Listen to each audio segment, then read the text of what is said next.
તો સુરતમાં સચિનના પાલી ગામમાં કરુણ અકસ્માત સર્જાયો। મહાવીર પેલેસનો મુખ્ય ગેટ પડતા 4 વર્ષના બાળકનું મોત થયું।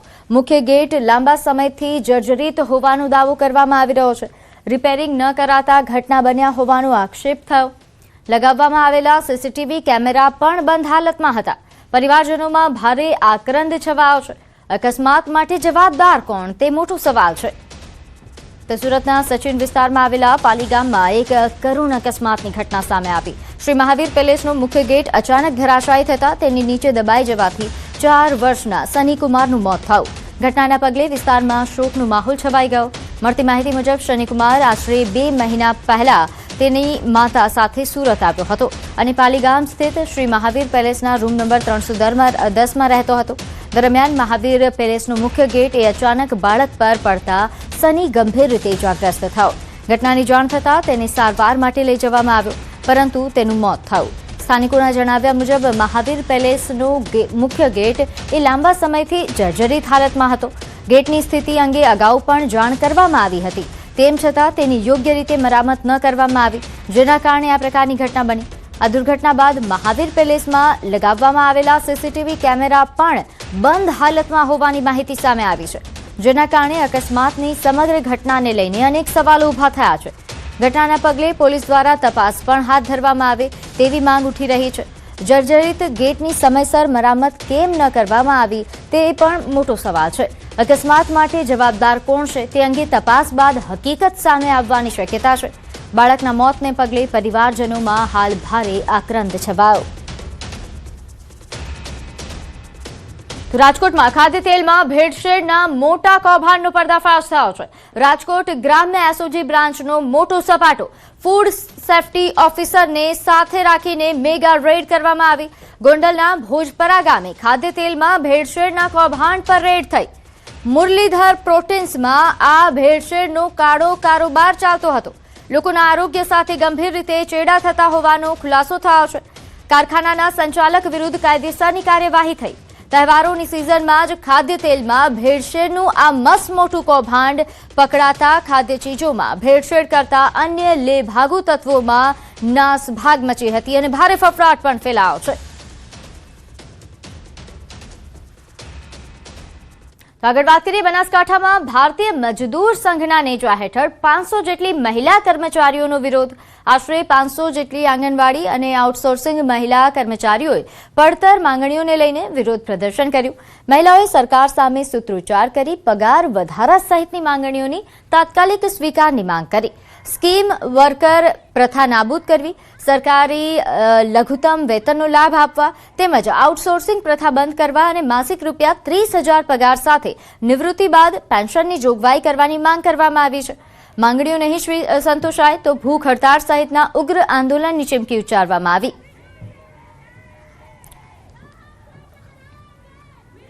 એનોને બીપી અને માનસિક રોગની બીમારી થઈ ગઈ છે અને અમને રિટાયર થઈ એના પછી પેન્શન આપવામાં નહીં આવતું, તો અમે 40 વર્ષથી માનદ સેવા આપતા હોઈએ તો અમને કમસે કમ અમારું ઘર ચલાવે કે અમારા જીવનના અંદર અમે થોડી ઘણું અમારું ગુજરાન ચાલે એવું ઓછામાં ઓછું 10 થી 15,000 જેવું પેન્શન આપવું જોઈએ।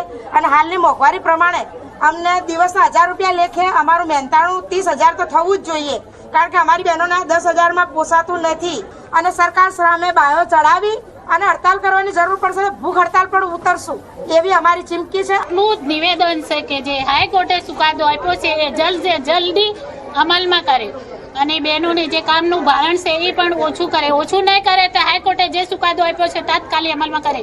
અત્યાર સુધી બહેનો ખૂબ ખમી ખાધું, બહેનો બહુ જ બધી રાહ જોઈ છે પણ સરકારશ્રી કઈ કાને સાંભળતા નથી। આઉટસોર્સિંગની પ્રથા નાબૂદ કરી અને એમને કાયમી તરીકે લઈ લેવા જોઈએ અને એમને 30,000 પગાર કરવો જોઈએ। ત્રીજા નંબરમાં અમારી માંગણીઓ નિસંતાન સ્ટેપ બાય સ્ટેપ અમે આંદોલન કરશું અને સરકારને ઘર ભેગી કરીએ એટલી અમારામાં તાકાત છે। ભારતીય મજદૂર સંઘ આખા દેશમાં મોટું સંગઠન છે અને 900 અમારા સંગઠનો 900 સંગઠનોથી સંકળાયેલું છે। તો વાવથરાની વાત કરીએ, જ્યાં નહેરમાં પાણી છોડવાની માંગ સાથે વિરોધ। સુજલામ સુફલામ કાચી નહેરમાં પાણી છોડવાની માંગ સાથે ખેડૂતોનો વિરોધ છે। થરાદના રા ગામે ખેડૂતોએ કેનાલમાં હવન શરૂ કર્યો। થરાદ પૂર્વ પટ્ટીના 97 ગામોને નિયમિત પાણી આપવાની માંગ। ચૂંટણી સમયે જ પાણી છોડવાની પ્રથા બંધ કરવાની ખેડૂતોની માંગ છે। કેનાલનો બીજો છેડો એક ખોડા બોર્ડર સુધી લંબાવવાની પણ માંગ કરાઈ છે. રેલ નદીને જીવંત કરાવવાની પણ ખેડૂતોની માંગ છે. કોંગ્રેસ આગેવાનો સહિત મોટી સંખ્યામાં ખેડૂતો વિરોધમાં જોડાયા. અનિયમિત વરસાદથી ખેતીને નુકસાનની ભીતિ છે. કેનાલમાં તાત્કાલિક પાણી છોડવાની માંગ કરી.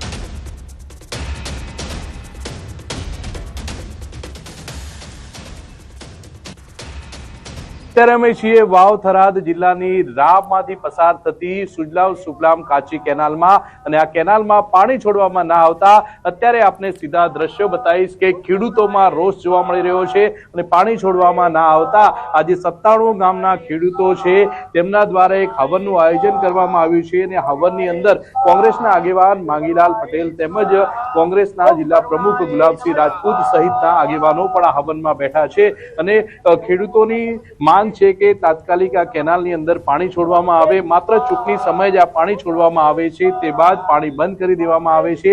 તેના લીધે આજે થરાદના જે 97 જે ગામો છે તેમને તકલીફ પડતી હોય છે, અને જે 97 ગામના ખેડૂતો અનોખો યજ્ઞ કરીને અનોખો વિરોધ કરી રહ્યા છે. તેઓ કેનાલમાં બેઠા છે અને કેનાલમાં હવન કરી રહ્યા છે કે સરકારને સદબુદ્ધિ આવે હવનથી અને આ કેનાલની અંદર પાણી છોડવામાં આવે, જેથી થરાદના કમાન્ડ એરિયાના જે 97 ગામો છે તે ગામોના ખેડૂતોને ફાયદો થાય. કિશોર તુવર, ન્યૂઝ 18 ગુજરાતી, રાહ.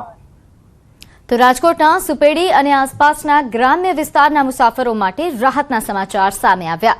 પશ્ચિમ રેલવેના ભાવનગર ડિવિઝન દ્વારા સુપેડી રેલવે સ્ટેશન પર 2 જોડી ટ્રેનોને પ્રાયોગિક ધોરણે નવું સ્ટોપેજ આપવામાં આવ્યું છે. 18 ઓગસ્ટથી પોરબંદર ભાવનગર પોરબંદર પેસેન્જર તથા રાજકોટ પોરબંદર રાજકોટ દૈનિક એક્સપ્રેસ સુપેડી ખાતે રોકાશે. કેન્દ્રીય મંત્રી ડોક્ટર મનસુખ માંડવિયાએ કાર્યક્રમ દરમિયાન રાજકોટ પોરબંદર દૈનિક એક્સપ્રેસને લીલી ઝંડી આપી અને આ સુવિધાનો પ્રારંભ કરાવ્યો હતો. નવા સ્ટોપેજથી સુપેડી સહિત આસપાસના ગામના લોકોને રાજકોટ પોરબંદર અને ભાવનગર તરફ અવરજવરમાં વધુ સુવિધા મળશે.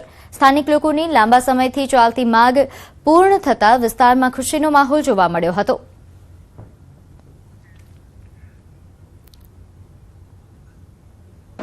આ રેલનો સ્ટોપેજ એ આગામી દિવસોની અંદર આ વિસ્તારના વિકાસને ગતિ આપશે, જનતાની કનેક્ટિવિટીને સુદૃઢ કરશે, जनतानी सुखाकारी વધશે.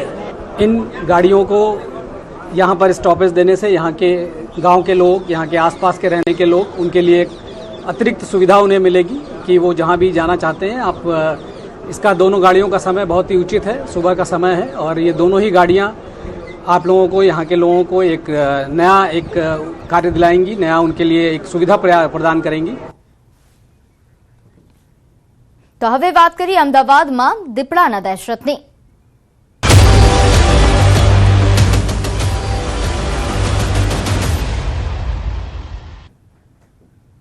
અમદાવાદના સાણંદમાં ફરી એકવાર દીપડો દેખાયો છે. સાણંદની સીમમાં ફરી દીપડો દેખાતા દહેશત જોવા મળી. સીમમાંથી દીપડાના નવા ફૂટપ્રિન્ટ મળી આવ્યા છે. ફરી એક વખત દીપડાના ફૂટપ્રિન્ટ જોવા મળ્યા. સાણંદની સીમમાં આ નવા ફૂટપ્રિન્ટની તસવીરો સામે આવી છે. ન્યૂઝ 18 ગુજરાતીના અહેવાલ બાદ વન વિભાગ હરકતમાં આવ્યું. વન વિભાગ હજુ પણ દીપડાને પકડી નથી શક્યું. નવા લોકેશન પર દીપડો દેખાતા લોકો દહેશતમાં છે. લોકોએ વન વિભાગને જાણ કરી હતી આ પહેલા, જ્યારે ફૂટપ્રિન્ટ દેખાયા હતા. હવે વધુ એક સીમમાં ફૂટપ્રિન્ટ દેખાયા છે. તેમ છતાં વન વિભાગની કાર્યવાહીને લઈને સ્થાનિકો સવાલ ઉઠાવી રહ્યા હતા. જોકે ન્યૂઝ 18 ગુજરાતીએ જ્યારે અહેવાલ પ્રસારિત કર્યો ત્યારે વન વિભાગ હરકતમાં આવ્યું છે અને દીપડાને પકડી પાડવા માટે કામગીરી કરવામાં આવી રહી છે, પરંતુ હજુ સુધી દીપડાને પકડી નથી શકાયો. નવા લોકેશન પર દીપડો દેખાતા હવે સ્થાનિકો દહેશતમાં છે અને તાત્કાલિક કાર્યવાહીની માંગ કરી રહ્યા છે. 2-3 દિવસથી ભયનો માહોલ છે આટલામાં. કાલે પણ ફૂટપ્રિન્ટ જોવા મળ્યા હતા, આજે ફરીવાર એકવાર જોવા મળ્યા છે. અમારી તો એટલી જ તે અધિકારીઓને જાણ કરવાની છે કે ભાઈ જલ્દીમાં જલ્દી દીપડાને પાંજરે પૂરે અને કાર્ય કરે.